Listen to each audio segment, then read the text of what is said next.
product to last. We need a new supply, might as well shut the whole shit down. Pull over. Kanan is out there getting into it, and I got all the evidence I need. Boy, it's getting real deep now, ladies and gentlemen. This is going to be my Power Episode 8 trailer breakdown. Let you guys know what's coming. So if you don't like spoilers, now is the time to get out. If you're finding me for the first time, please subscribe to the channel. Be sure to turn on notifications so when I drop videos, you all get them.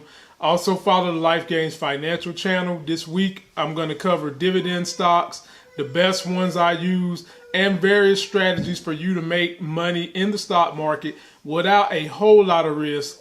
And it's going to take a little bit of cash, but I'll break it down for you so you guys can be motivated.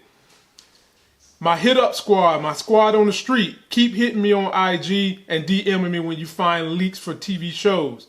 Let's watch the rest of this trailer and then pick it apart. We sold outside the hood. Thought I raised you different. Blame yourself. It's this place, Kanan. It's the fucked up life we live in here. About to get real smoky out here. First thing we see, Rock, Marvin, and Lulu having another one of these Last Supper type meetings where they trying to figure out what the hell is we gonna do. We getting short on supply. Everybody's going to deal with Unique in terms of their drugs. And Marvin basically said, we're going to have to shut this down. Now, he's saying all this, ladies and gentlemen, and we still under the veil that he is in cahoots with Kanan, who's been out here selling the complete opposite of blue magic. They out there killing Negroes on the street, killing white folks on the street. And there's a whole lot of bodies that's being piled up that Rock don't know nothing about, which is going to be another huge problem for Rock. Next clip, we see Rock just chilling with those nice shades, them $300 shades she rolling in. And right behind her, we see old Officer Malcolm pulling her down, pulling her over. Now, we've been saying this since we first figured out Kanan was the son. That at some point in time, he was going to be able to hold something over Rock's head to get that bone marrow he needs from his son, Kanan. Now, we know that he's been knowing Rock since he was about 15 years old, or Rock was about 15 years old. And in this next clip, you see them just walking and talking. He's basically telling Rock, look, man, I got the goods I need to hem up your son. Because you guys remember earlier in this season, he mentioned in order to get to the queen, you go through the prince. And that's exactly what he's doing. And then they cut to a scene where they show Kanan just looking stressed on the streets. And then they show Officer Marvin with Detective Burke handing someone some money. No doubt. And it looked like they in the crackhead district of the city. He's handing over this money, ladies and gentlemen, because he's throwing this crackhead undercover. Kind of like Pookie from New Jack City.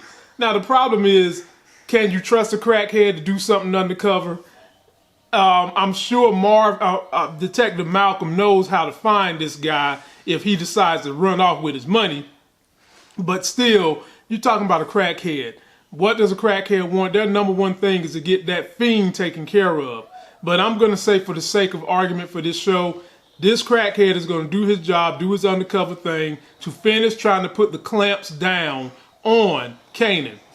Now, do I think Officer Malcolm's motivations is to legitimately put Kanan or Rock in jail? Absolutely not. His motivation is to get that bone marrow, because Rock ain't going to give that bone marrow up.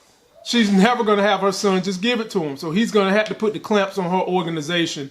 And, you know, he's going through the prince to get to the queen. Next scene, we see more pressure being thrown on the organization because Detective Burke and Malcolm are arresting old boy that I showed y'all from my review of last episode. The guy that I said is going to crack and is going to be one of the foundations of trying to take down the Thomas family. This dude right here, because he was never feeling Kanan in the first place. This is the guy that gave Kanan that crazy look. And I'm telling you guys, he's going to be the snitch.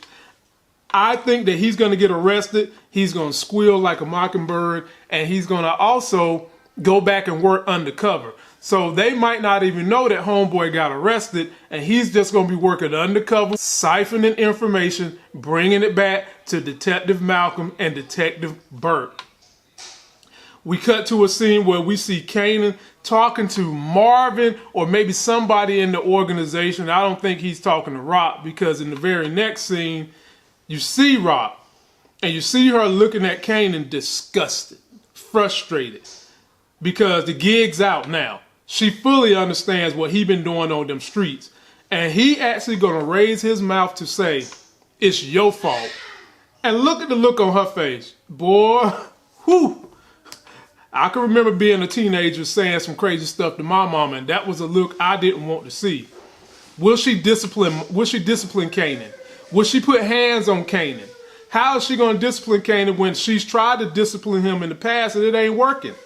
She's tried putting him on duties at the stash house. He ain't listening. He ain't doing his job. And now he has turned around and said that the whole reason he's not doing his job is because it's her fault for holding him back from progressing in the game. Is she going to make the same mistake Tasha made and try to help her son advance in the game? Probably. What can she do? She can't control this dude. You know, the father figures around him, his uncles, they kind of on his side. One uncle for sure is helping him do drugs. Maybe she's going to have to recruit Symphony Basket to maybe try to talk Kanan off the ledge a little bit, but I don't even see that working. We see a scene where Juke is talking to Kanan, and you guys have got to know that Juke is going to put 2 and 2 together. Kanan slipped her the blue top. It was in her book bag. It's missing from her book bag, and now her girlfriend is dead. Oh yeah, she's deader than a doorknob. She's at they got a funeral for this girl and everything. Lord have mercy, poor Juke. And you just wonder, how's this going to affect Juke, because Juke was ready to give up the game. She was ready to stop stealing clothes, all for Nick. But now, as I said last week, this is going to create friction between Juke and Kanan, her right-hand man. And I just think this is ultimately going to push Juke to being even closer to Detective Burke, which I said last week.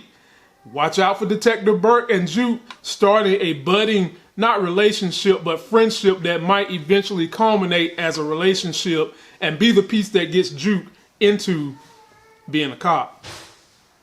And then we see what looks to be Unique and his crew rolling up on one of the Thomas's homes. And we see Unique just basically say, it's time to go to war. It's time to get some bodies. It's time to go to war. And then we see the crew arming up with their guns. We see somebody lighting a firebomb. And in the old school days, when you light up this firebomb, basically you're going to throw it inside of a house, and you're going to stand outside the house and you're going to spray whatever rats run out the house. And that's exactly what they're doing. Standing outside the house, spraying up anything that moves. So ladies and gentlemen, this is about to be episode 8 and 9. And in the Power universe, those are the 2 heaviest episodes that they do. And they usually lead episode 10 as a lead up to the next season. So ladies and gentlemen, it seems like this show has come on and gone pretty fast, and it really has.